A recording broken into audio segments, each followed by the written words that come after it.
This video is about A Passage to Africa, a book by George Alagiah, in which he describes his experiences in Somalia when he was a news reporter for the BBC. You'll need to pause this video now and read it in your anthology. It's on pages 17 and 18.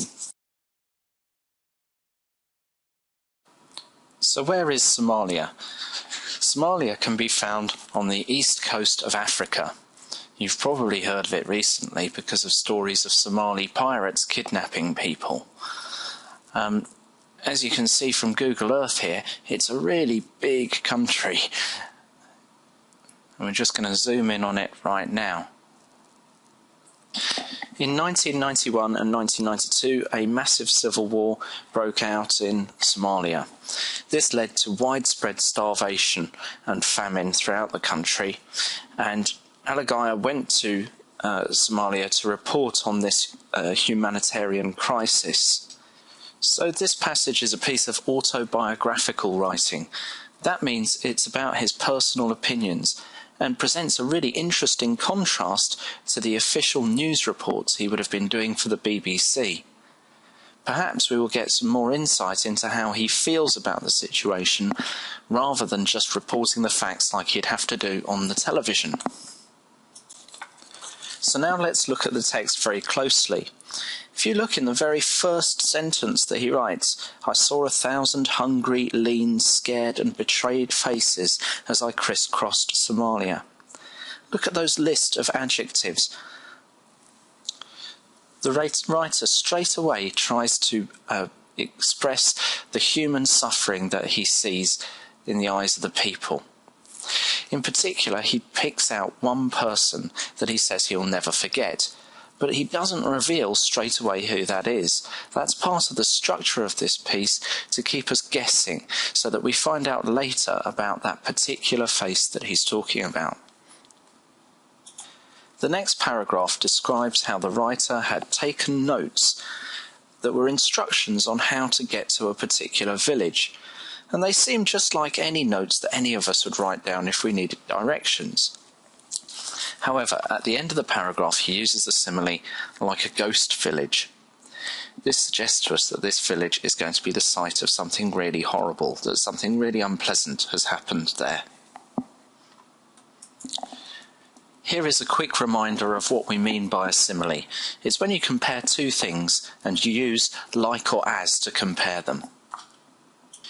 Now, the next paragraph is really important because he seems to be really critical of journalists and the job that they do. He describes them as ghoulish, which means that they feed on the dead. He also says that the search for the shocking is like a craving for a drug, suggesting that reporters are like drug addicts looking for the next shocking image, but also suggesting that audiences are in a way addicted as well, because we need to see the next shocking images on the television. He says that this sounds callous.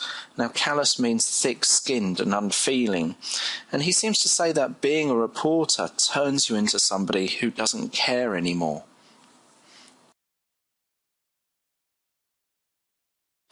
In the next paragraph, George Alagiah describes meeting a woman and her children, and they're all dying because of starvation.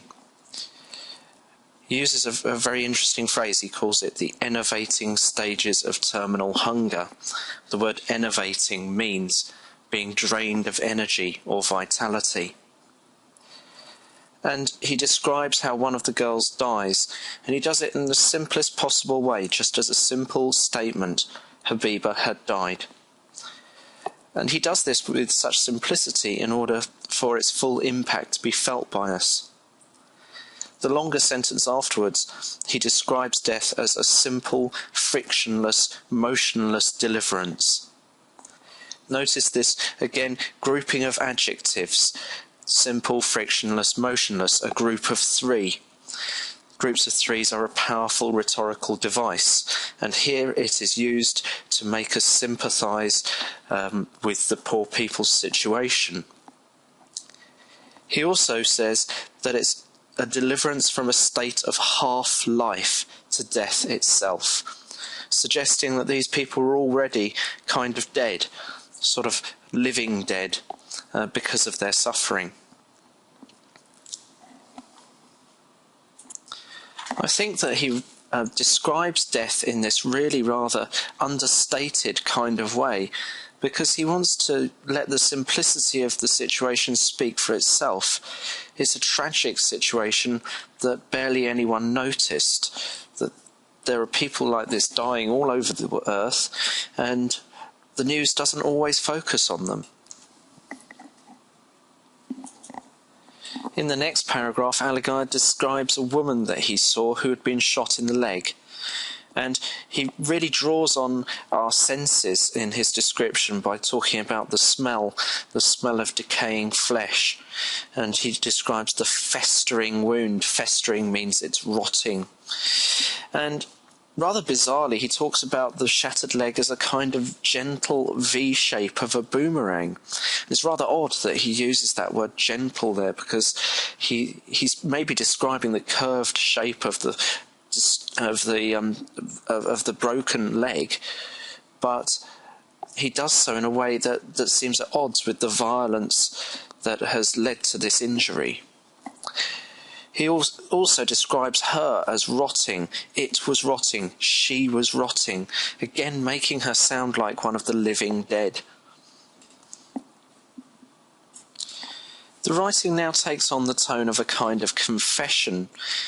This is Aligai's opportunity to talk about the suffering that he's seen in a way that he can't do in news reports. He's able to admit that people, when they are in that state, are disgusting, that he's repulsed by them. He says this is a taboo that has yet to be breached in TV. Taboo means something that is forbidden. So what he means is it's not allowed for reporters to tell the truth about how disgusting these people are, because it's important that he maintains sympathy for them with the viewer. And he describes how he has to secretly or surreptitiously wipe his hands on the back of his trousers after touching a woman who has been wiping vomit from her child. But then, in contrast to that, he also points out that these women and men are not only disgusting and repulsive, but also still try to maintain a sense of dignity and pride. So he describes a woman who covers herself from his gaze. He also talks about a man who holds on to his hoe, the last possession he has, even though he's dying.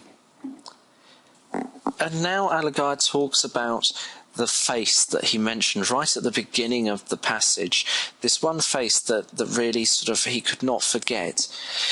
And he talks about the smile that he saw in this face. And it seems really odd to us that someone should be smiling when they are suffering so much. And so Aligai asks this rhetorical question: how could it be? A rhetorical question means he's not expecting an answer from us, but a rhetorical question makes us think about it as well. It involves the reader. He goes on to say, what was it about that smile?